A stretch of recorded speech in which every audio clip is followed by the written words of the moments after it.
मुंबई उच्च न्यायालयाच्या नागपूर खंडपीठाने पोटगीच्या संदर्भात एक अत्यंत महत्त्वपूर्ण आणि ऐतिहासिक निर्णय दिला आहे. पत्नी कमावती आहे केवळ या एका कारणावरून पतीला आपल्या पत्नी आणि मुलाच्या पालनपोषणाची जबाबदारी झटकता येणार नाही, असे न्यायालयाने स्पष्ट केले आहे.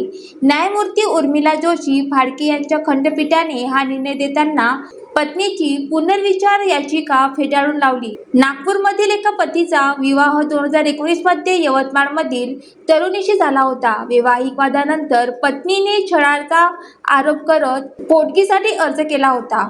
यावर कुटुंब न्यायालयाने पत्नी आणि मुलाला प्रत्येकी दरमहा 2000 रुपये पोटगी मंजूर केली होती. या निर्णयाला पतीने उच्च न्यायालयात आव्हान दिले होते. पतीचा दावा होता की त्याची पत्नी अभियांत्रिकी महाविद्यालयात प्राध्यापक असून तिला 54,000 रुपये पगार आहे. त्यामुळे ती स्वतःचा उदरनिर्वाह करण्यास सक्षम आहे. केवळ पत्नी काही प्रमाणात उत्पन्न मिळवत असली तरी ते तिच्या सन्मानपूर्वक उपजीविकेसाठी आणि मुलाच्या संगोपनासाठी पुरेसे आहे का, याचा विचार करणे आवश्यक असल्याचे न्यायालयाने नमूद केले.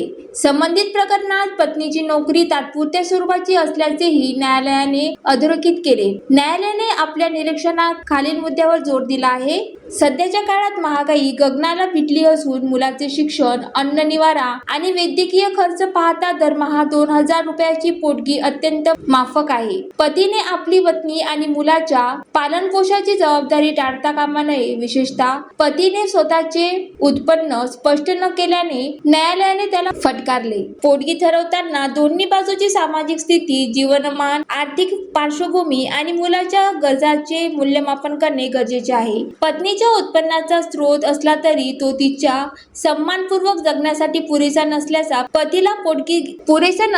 पतीला पोटगी द्यावीच लागेल. या निर्णयामुळे विभक्त झालेल्या आणि कायदेशीर लढा देणाऱ्या महिलांना मोठा दिलासा मिळाला आहे. ज्वालादीप न्यूज करिता मनीष राऊत, अकोला.